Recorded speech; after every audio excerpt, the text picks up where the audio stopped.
28 दिसंबर 1978 परमात्म प्रत्यक्षता का आधार सत्यता और सत्यता का आधार स्वच्छता और निर्भयता। आज बाप दादा सर्व बच्चों को शक्ति सेना व पांडव सेना के रूप में देख रहे हैं। सेनापति अपनी सेना को देख हर्षित भी हो रहे हैं और साथ साथ अपनी सेना के महारथी व घोड़े सवार दोनों के कर्तव्य को देख रहे हैं। महारथी क्या कर रहे हैं, घोड़े सवार क्या कर रहे हैं, दोनों ही अपना अपना पाठ बजा रहे हैं। अब तक ड्रामा अनुसार जो भी हरेक ने पाठ बजाया वो नंबरवार अच्छा कहेंगे। लेकिन अब क्या करना है? महारथियों को अब अपनी कौन सी महावीरता दिखानी है? बाप दादा विशेष महावीरनियों और महावीरों की सेवा के पाठ को देख रहे थे। अब तक सेवा के क्षेत्र में कहाँ तक पहुँचे हैं? जैसे स्थूल सेना का सेनापति नक्शे के आधार पर सदा देखते रहते हैं कि सेना कहाँ तक पहुँची है, कितनी एरिया के विजयी बने हैं, अस्त्र शस्त्र बारूद अर्थात सामग्री कहाँ तक स्टॉक में जमा है, आगे क्या लक्ष्य है, लक्ष्य की मंजिल से कहाँ तक दूर हैं, किस स्पीड से बढ़ते जा रहे हैं।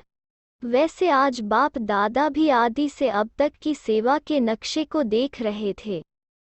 रिजल्ट क्या देखा?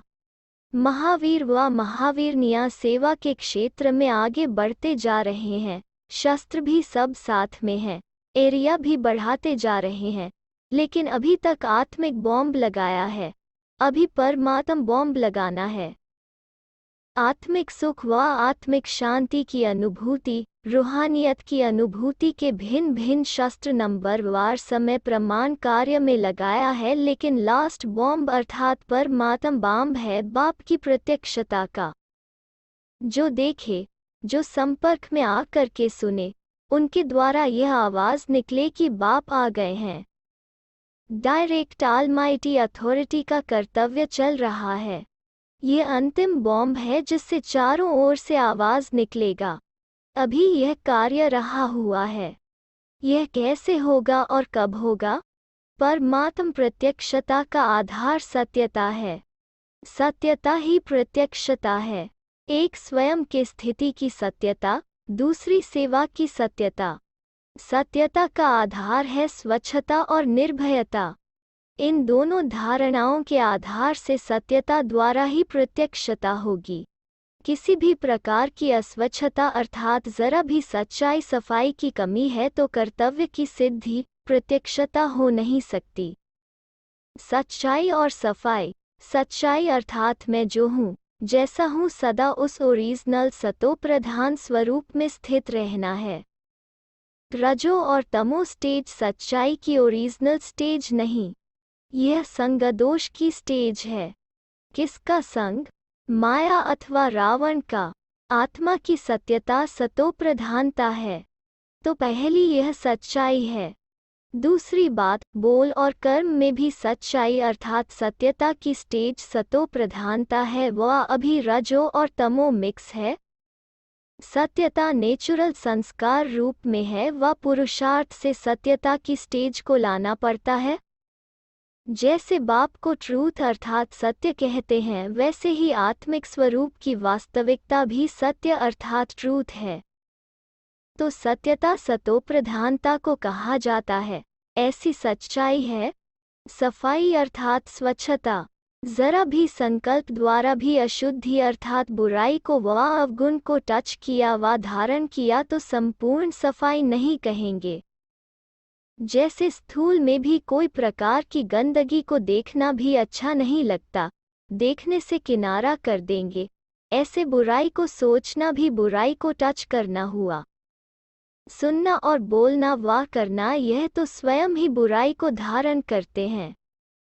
सफाई अर्थात स्वच्छता, संकल्प मात्र भी अशुद्धि न हो, इसको कहा जाता है सच्चाई और सफाई अर्थात स्वच्छता। दूसरी बात है निर्भयता। निर्भयता की परिभाषा भी बड़ी गुह्य है। पहली बात, अपने पुराने तमोगुणी संस्कार पर विजयी बनने की निर्भयता। क्या करूं, होता नहीं, संस्कार बहुत प्रबल हैं, यह भी निर्भयता नहीं। अन्य आत्माओं के संपर्क और संबंध में स्वयं के संस्कार मिलाना और अन्य के संस्कार परिवर्तन करना, इसमें भी निर्भयता हो।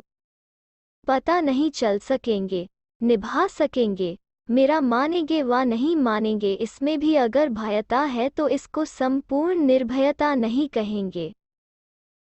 तीसरी बात, विश्व की सेवा में अर्थात सेवा के क्षेत्र में वायुमंडल व अन्य आत्माओं के सिद्धांतों की परिपक्वता को देखते हुए संकल्प में भी उन्हों की परिपक्वता का या वातावरण वायुमंडल का प्रभाव पड़ना, यह भी भयता है।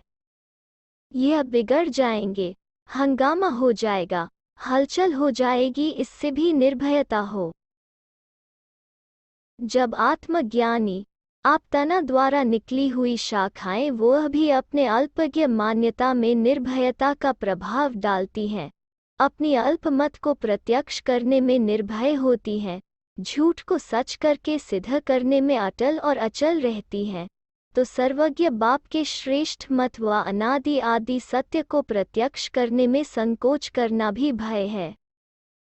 शाखाएं हिलने वाली होती हैं, तना अचल होता है तो शाखाएं निर्भय हो और तना में संकोच के भय की हलचल हो तो इसको क्या कहेंगे?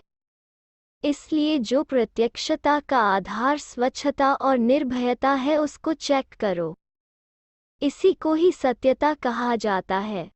इस सत्यता के आधार पर ही प्रत्यक्षता है। इसलिए अंतिम पावरफुल बॉम्ब परमात्म प्रत्यक्षता अब शुरू नहीं की है। अब तक की रिजल्ट में राजयोगी आत्माएं श्रेष्ठ हैं, राजयोग श्रेष्ठ है, कर्तव्य श्रेष्ठ है, परिवर्तन श्रेष्ठ है, यह प्रत्यक्ष हुआ है। लेकिन सिखाने वाला डायरेक्ट ऑलमाइटी है। ज्ञान सूर्य साकार सृष्टि पर उदय हुआ है, ये अभी गुप्त है। परमात्म बॉम्ब की रिजल्ट क्या होगी? विश्व की सर्व आत्माओं के अल्पकाल के सब सहारे समाप्त हो, एक बाप का सहारा अनुभव होगा। जैसे साइंस के बॉम्ब्स द्वारा देश का देश समाप्त हो, पहला दृश्य कुछ भी नजर नहीं आता, सब समाप्त हो जाता है, ऐसे इस अंतिम बॉम्ब द्वारा सर्व अल्पकाल के साधना रूपी साधन समाप्त हो, एक ही यथार्थ साधन राजयोग द्वारा हर एक के बीच बाप प्रत्यक्ष होगा। विश्व में विश्व पिता स्पष्ट दिखाई देगा। हर धर्म की आत्मा द्वारा एक ही बोल निकलेगा कि हमारा बाप हिंदुओं व मुसलमानों का नहीं, सबका बाप। इसको कहा जाता है परमात्म बॉम्ब द्वारा अंतिम प्रत्यक्षता। अब रिजल्ट सुनी कि क्या कर रहे हैं और क्या करना है। अब के वर्ष परमात्म बॉम्ब फेंको। स्वच्छता और निर्भयता के आधार से सत्यता द्वारा प्रत्यक्षता करो। अच्छा, ऐसे बाप को विश्व के आगे प्रत्यक्ष करने वाले, सदा निर्भय, सदा एक ही धुन में मस्त रहने वाले रमता सहज राजयोगी, अंतिम समय को समीप लाने वाले अर्थात सर्व आत्माओं की मनोकामनाएं पूर्ण करने वाले बाप समान दया व रहम के सागर, ऐसे रहमदिल बच्चों को बाप दादा का याद प्यार और नमस्ते। पार्टियों के साथ बातचीत, सभी अपने श्रेष्ठ भाग्य के गुणगान करते हुए सदा खुशी में रहते हो। ऐसा श्रेष्ठ भाग्य जिसका गायन स्वयं भगवान करे, ऐसा भाग्य फिर कभी मिलेगा? भविष्य में भी ऐसा भाग्य नहीं होगा। अब नहीं तो कब नहीं, ऐसी खुशी होती है। भाग्य का सितारा सदैव चमकता रहे तो चमकती हुई चीज की तरफ स्वतः ही सबका अटेंशन जाता है। यह क्या है? ऐसे हरेक के मस्तक बीच भाग्य का सितारा सदैव चमकता रहे तो विश्व की नज़र ऑटोमेटिकली जाएगी कि यह कौन से भाग्य का सितारा चमकता हुआ दिखाई दे रहा है।